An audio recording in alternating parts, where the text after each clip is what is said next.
Oh, right here, this is really important. If someone sends you a message on Facebook, respond back to them, because Facebook keeps track of that, and they get grumpy when you don't respond back.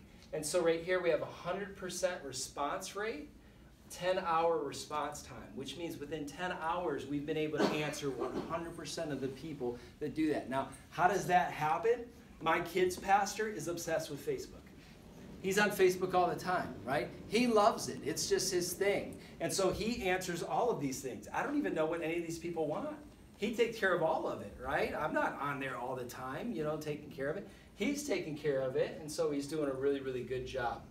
Also, you can keep track right here. You can check out, how's your page doing? Is it doing good? I specifically put this one up to show you that week we reached 1,659 less people than we did the week before. And you may look at me and say, man, you stink. You know, what are you doing even up here? But I show you that to say you're going to have down weeks sometimes. Sometimes you're going to put a post out that everyone loves. Sometimes you're not. You know, social media, maybe people are on vacation, they were doing something. Don't get discouraged. Just stay in the game. You know, this social media thing, it's just stay consistent. Keep putting stuff out there, and eventually something's going to hit. You know, we put videos out all the time, and we'll do these sermon snippets, we call it, which is just like a little 2-minute thing out of a message. We were just looking the other day, it was 1,700 views. My buddy told me, my Facebook guy, he's like, dude, we got 1,700 views. My little town, right, of just 7,000 people. I'm like, I don't even know how that happened. Consistency, consistency. And for some reason, that video spoke to people who clicked that thing. I want to see it. Okay? Did you ever click that thing right below that and pay money to do it? Yeah, well, that's ads. Okay. Yeah, this right here is ads, and we'll get to that in just a second. Okay. So we'll come to that. Calendar of events. You see right down here, upcoming events. You can actually put that on Facebook. So when someone gets on your Facebook page, they can see all the different stuff that you have going on. You want to utilize this. I know for some of you it may feel like, oh, but we already have our church calendar on the web page. That's fine, but people are not looking at your web page first. They're looking at your Facebook page first. All right? Studies show they're going to go to Facebook because they're already hanging out there. So they're going to check that out, and then they're going to kick out to your thing. So you may never have the opportunity to let them know about the different events that you have going on. Especially if you have people checking in.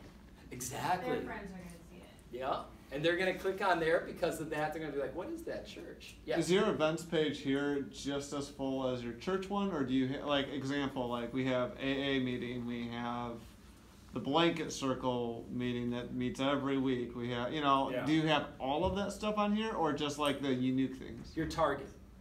Because remember we said define our target, who are we trying to reach? So if it's an event that I want my target people to come to, I'm going to do it. I would probably put only those things that you want new people to come to on your Facebook event. Okay. Or public events, like when we did the community prayer for the schools. That was for the entire community, so I want people to come in. I wouldn't do like my board meeting, or if it's a closed thing, I wouldn't do that. But if it's open, it's worthy of being on the calendar. Yes? Kind of a related question, that answers part of it, but can you connect like a Google Calendar to this and have it populate that automatically? Not the last I looked.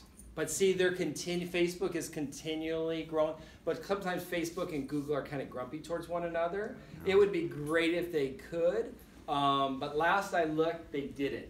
But the interesting thing about Facebook, it's always growing, it's always expanding, it's always looking for ways to get better, okay?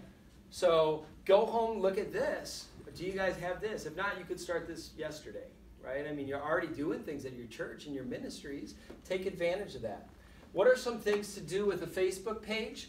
Here's some ideas for you. What about an online prayer group? And you could do that lots of different ways. You could do that closed. So when you start a group, you can make it secret, which means only people that are invited to it can do it. And then you can pray for things inside of there. Or you can make it open, where you say, hey, do you have a prayer request? We'll pray for you. You want to guard this and make sure it doesn't turn into a gossip fest. You want to guard that, and if you saw anything inappropriate, you'd have to watch it right away. You know, another idea, introduce new worship songs. We already talked a little bit about that, but that's an idea too. But you got to guard, you know, whether that's going to be homegrown or you're going to put something from YouTube. You can put quotes up there. You can put different things that are out there.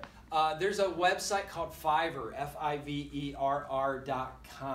You can get on Fiverr and look, for $5, I'll give you 900 inspirational Christian quotes and Bible verses for $5. Come on, man. And now, some of them are a little cheesy and some of them are good, but it's 900. I'm sure you can find $5 worth of good pictures to use, and then you can just pump those out. Fiverr does lots of different things for you. I'd encourage you to get on there and check it out. What it is Elance, so it's freelance. You're working with people from all over the world. Sometimes that's a blessing, like when it comes to the price. Sometimes that's a curse when it comes to communication. All right? So you got to weigh it. But when you find someone that's good out there, and I have people that I work with on Fiverr all the time, you can utilize that and take advantage of that. Better or worse than Upwork? Cheaper. Okay. So it depends on which view you're looking at. Upwork, you're going to get better quality a lot of the times. For example, if I'm for something like this, it's a no-brainer because they have it set in a zip file and they're just going to forward it right out to you. Yeah. If it's going to be custom, Upwork's better, but it's more expensive. Okay. What's the other one? Upwork. Upwork. It used to be Elance. Upwork. Yeah. And they've got fixed. It's all kinds of freelancers. A little more expensive than Fiverr, but a little higher quality. Okay. Here's an example of one thing that we did. We took one of these quotes right here. Anyone can find the dirt in someone. Be the one that finds the gold. Proverbs 11:27. And then look right down here. Put our website and our tag @theplaceaz. That's how you do it. So when you get this, you get someone to put your stuff on it, kick it out there. People do it all the time. If you're on Facebook, you see these pictures all the time. Okay? It's really, really common. Why aren't you doing it? Why is it your ministry? Why is it your church? Why aren't you working and getting your name out there? That's really important. Some things you must not do. Leave information out. You can fix that ASAP. You can fix that tonight when you get home. Give your information. This is what I'm talking about. When I put in my address, it automatically generates a map. That map is automatically going to show up for people. All right? So they're going to know when to do it. The description, the website, all of this stuff is important. You know, with our website, it was theplaceaz.com. But it was, I don't know, maybe a year or two ago. Last year we made a switch and we bought a new domain. My new domain is wickenburgchurch.com. Maybe the greatest thing ever, right? Because the church is in Wickenburg. It's a church. And if anyone searches on Google churches in Wickenburg, what church is going to come up? wickenburgchurch.com, right? So in other words, your SEO with search engine optimization went right there to the top by buying the domain. And I tell you that, think about that. What if you just bought the domain, you know, where are you from? City. Virginia Beach. virginiabeachchurch.com, and then you just redirect it to the website that you already have. Someone probably already has done that, but if not, make sure all this stuff is filled out. The short description, long description, you know, all of this. What's the mission? When was it founded? Seymour. All that's really, really important. Okay? Mistake, avoid Facebook video. A mistake is to not utilize video. Please, please, please utilize video. Video is cutting edge, is what people want, and people want live video. But even if you don't do live video, you can put up, you know, just little clippets that you have like that. There's this camera out right now called Mevo. Mevo was originally made for live stream, which is like Ustream, Livestream. These are two streaming companies. That's what this camera was made for. And then Facebook bought it. And now it's the official Facebook Live camera. It's amazing because it works flawlessly. This was a while ago. It's basically sitting on a music stand right there, but it's completely high HD, high definition. And as you can see, it just records. You can, if you had an Android device or if you had an iPad, you can control it. If you had someone behind there, you can make it wider. You can make it smaller. You can zoom in. You can move. You can do all of that using this camera. It's awesome. We just bought our second one, so now we can start doing 2 angles. But you can do that real quick and easy, and you can utilize that for your worship team too. Any zoomability or anything like that? Yeah, Okay. really good. So can you have it in the back of the sanctuary? And Yeah. you go? Yeah, I think Even so. if it's Depends on like how big 4 your times. sanctuary. Yeah. I can have it in the back of mine, but I actually would put it right here on just like a little music stand, and no one complains about it. Okay. You know, and people are sitting there. No one complains about it. It's just sitting there. It's kind of, you know, not in the way, and it gives you a really good view. All right. Okay. What cost was it gonna cut? So $300 to $400, which is crazy cheap compared to like the big old cameras and the different stuff. Yeah. Can you upload it right then and then? Yeah, it streams live. Oh, okay. Yeah, And so then it, it stays? it hooks up to your Wi-Fi. It'll record to the device, and it'll stream live simultaneously, which is really cool because then afterwards you can take out your little card, put it in the thing, and have your entire thing already done. And last, does it also go to YouTube or no? It will go to Facebook Live. But it won't go to YouTube. Unless it won't be. I haven't done that yet. Maybe it would. I think you'd have to pick where you're streaming to. Like you could put your video on YouTube afterwards. Oh, you can? Yeah, Okay, then absolutely. done. Okay. Yeah, but I don't know if it can stream to both simultaneously. They don't That's match each fine. other. Yes. No question? Beautiful. All right. So great tool, easy to use, good investment, worth your time. Boom. Here's an example of one thing we did.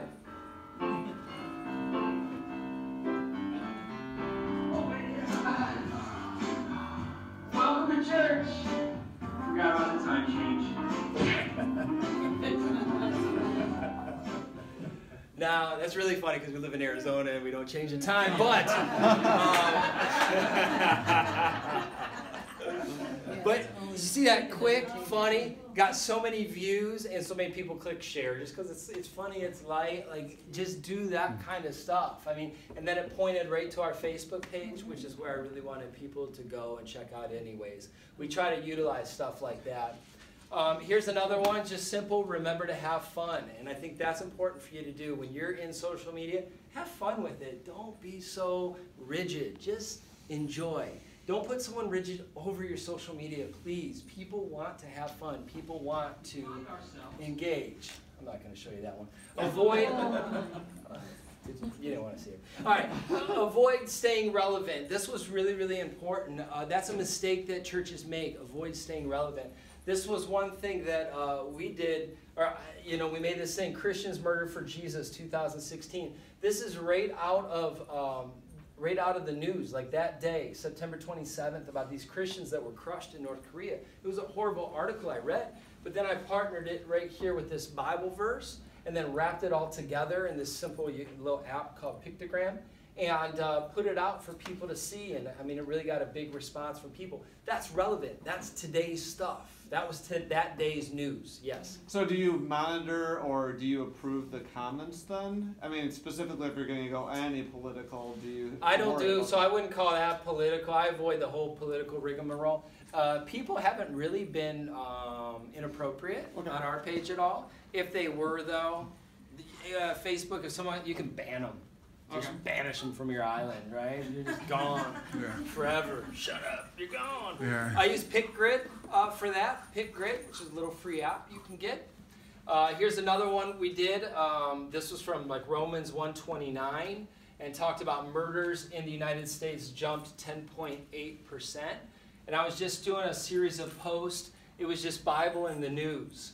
And it was actually political. It was during like things were really political then. And I said, sometimes I read the Bible in the newspaper and see the world is always what it has been, sinful. Jesus Christ is the only hope. Not Trump, not Hillary, not BLM, not Fox News, not CNN. His name is Jesus. You should get to know him. And the reason I did that